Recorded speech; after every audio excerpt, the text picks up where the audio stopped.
Le deuxième livre, كليات منهج الفقه وأصوله.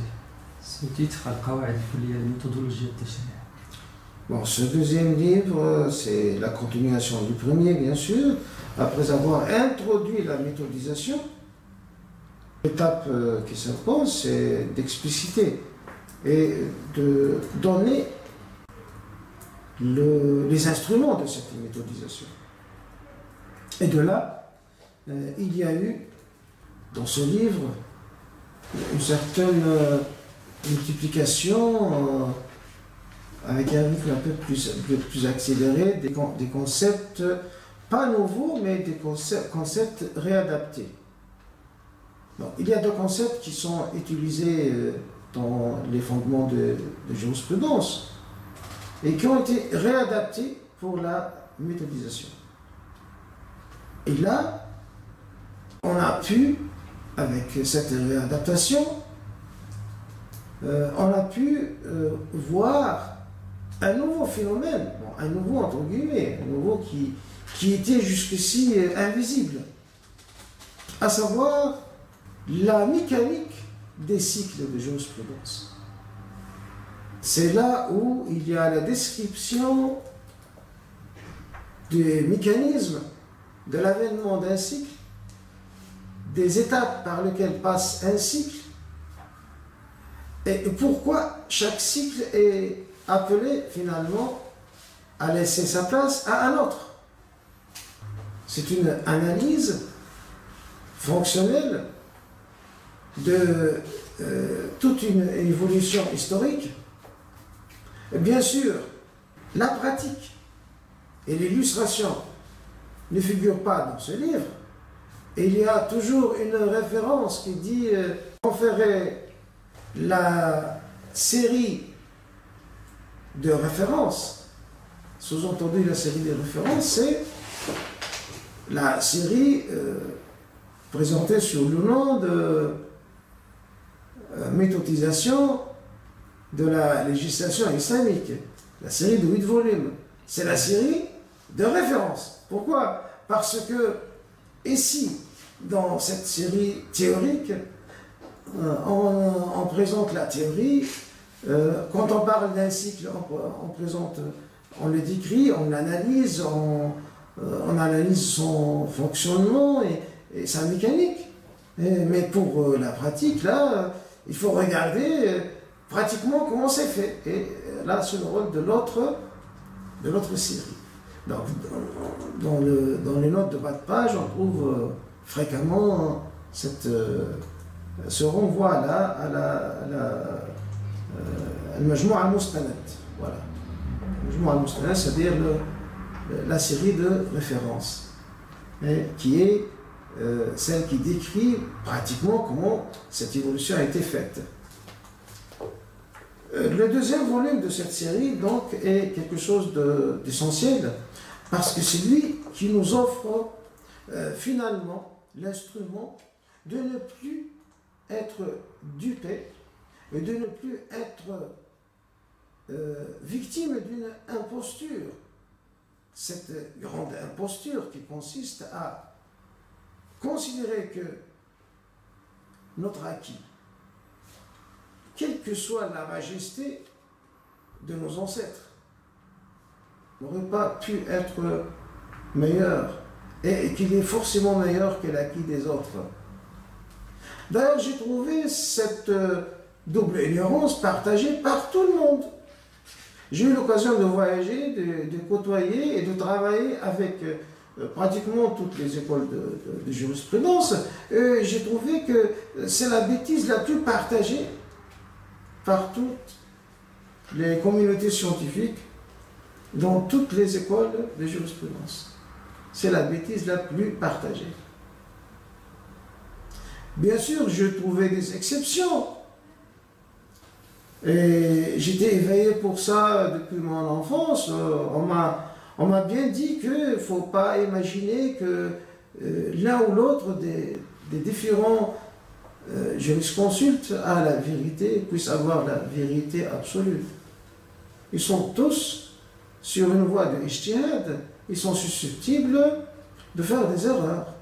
Et il n'y a d'infaillible que celui qui a été rendu infaillible par Dieu, c'est-à-dire le prophète sallallahu alayhi wa sallam, et donc avec les conditions qu'on étudie dans la science de la doctrine, c'est-à-dire l'infaillibilité en ce qui concerne la transmission de son message. Donc c'est ça, en fait, l'objectif de ce livre. C'est aussi un livre très théorique. Et le troisième, qui est Fann al-Istinbat al-Fiqhi, donc c'est l'art de la déduction de jurisprudence. C'est un livre qui essaie d'aller un pas encore plus en avant, mais cette fois, il focalise la critique et l'analyse critique sur un cas bien déterminé de jurisprudence, parce que, bien sûr, cette série est faite sur commande, est faite pour servir comme document de recherche para-académique ou parascolaire, ou je ne sais pas comment ils peuvent appeler ça. De toute façon, ça n'a pas été par la suite accueilli comme il le faut. Mais voilà, à l'origine, l'idée c'était ça, c'était de faire quelque chose qui pourrait aider la recherche et donc destiné à des chercheurs dans un champ bien déterminé qui est la jurisprudence imamite. C'est pour cela que dans ce livre, il y a la critique des livres de jurisprudence et des travaux de jurisprudence spécialement imamites. Bien sûr, il y a des allusions aux autres écoles, mais la critique est focalisée sur ça. Pas parce que je suis particulièrement intéressé par ce champ plus que d'autres, mais c'est justement parce que la demande parvenait de ce champ-là, et pas d'autres champs. Mais par la suite, dans d'autres livres, j'ai pu développer d'autres recherches, telles que des livres que j'ai fait pour la jurisprudence malékite. On en parlera par la suite. Oui, mais là, donc, c'est le contexte qui a imposé que les textes que je critique et que j'analyse, ce sont des textes de jurisprudence imamite. Et d'ailleurs, ça a été vraiment l'occasion de montrer à ces musulmans qui sont victimes d'une double ignorance que ce qu'ils tiennent n'est pas du tout le plus fort, mais loin s'en fallait. Hein. Donc, et là, c'était la démonstration, on ne peut plus clair, qu'il fallait rattraper ce grand retard qu'il avait par rapport à l'école malékite.